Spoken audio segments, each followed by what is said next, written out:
This teacher tukiwa class 7 alikuwa lakini usimtaje jina. Sitaji jina. Wewe sema tu. Alikufa makwai. Alikuwa mwanaume mwanamke? Mwanaume. Alikukatia ukiwa class 7? Mimi nilikwenda kadogo. So mimi angenifikia. Okay. So that mathematics teacher, you know, sijui nitaongea aje kwa lugha ya heshima mnipate vizuri. Wewe sema tu. He used to finger fuck pupils. Yeah. Were you a victim? I'm not a victim, but my cousin was a victim.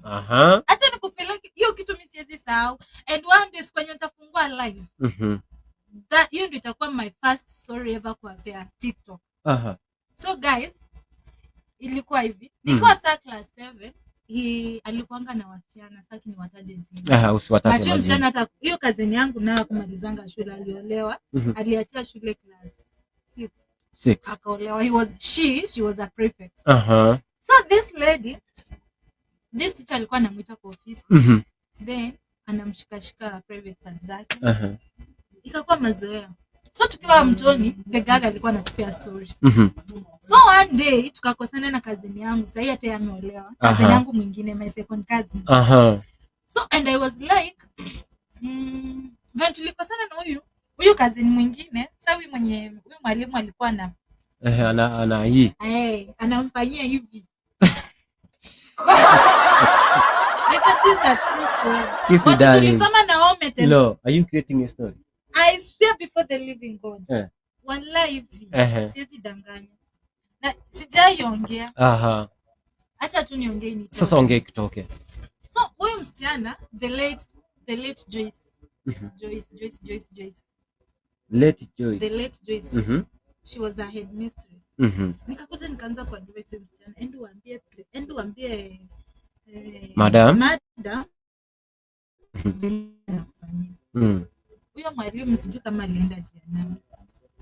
Mwenye huyo madam sasa. That lady. So nilikuwa by then ni class 7 ama 8. I guess ni 7 if I'm not wrong. Who are you guessing and is it true story? No, it's a true story by the way. Niko live na staki ni danganya. Hapo unajua Kigogi start inaenda kwa watu wengi sana. Huyo mwalimu, this lady, this cousin of mine, akaenda baada aende headmistress, akaendea mwalimu fulani, alikuwa ameajiriwa na wazazi ya. Si akamwambia venye huyu teacher anamfanyia hivi na hivi na hivi.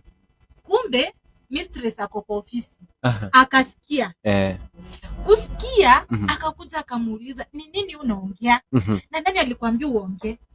Msichana juu ya uoga akasema mtu alinituma nimshtaki ni mimi. Wewe sasa kisi Dani. Janet. You know kitu nilifanyiwa. Nilitumwa mzazi. We? Ngoja, yani unatetea kazini yako, alafu sasa ameshikwa anakugeuka. Nikatumwa mzazi. Mamangu anaweza kuwa shahidi. My dear. Nilipelekwa kwa ofisi. Nilitandikwa. Kitu ya ukweli lakini naambiwa ni uongo. Nilitandikwa. You know even mwezi haikuisha, then there is this lady alikuwa Ndurume, alikuwa na kifaa. Your cousin? Not my cousin. Sasa mimi nimetandikwa historia ya cousin yangu imeisha. Akakuja akamwanika sasa. Huyo sasa akaandika teacher wa math. By the way, I hate that teacher with a passion. Na mchukia with fact. Huyo teacher yuko. Alikuja akapigwa transfer. I don't know penye yako. But namchukia. We. Noma sana. Sasa kukaendaje? Si nika create an enmity between mimi, huyo mwalimu na headmistress. Nikipatikana kwa makosa kadogo na tandika. Uzuri ni nani? Mungu ni nani? Huyo headmistress akakuja akapigwa transfer. Sijui penye alienda. So huyu kazini yako akakuja akaenda wapi? Si aliolewa, yeye aliacha shule. Si unajua mmoja serious para. Sasa mwanza comedy tena. Si comedy. This is a serious. Okay, sasa mahusiano yako na huyu kazini yako yaliendaje? Iko sawa, hata sasa tukutane tunaongeanga vizuri.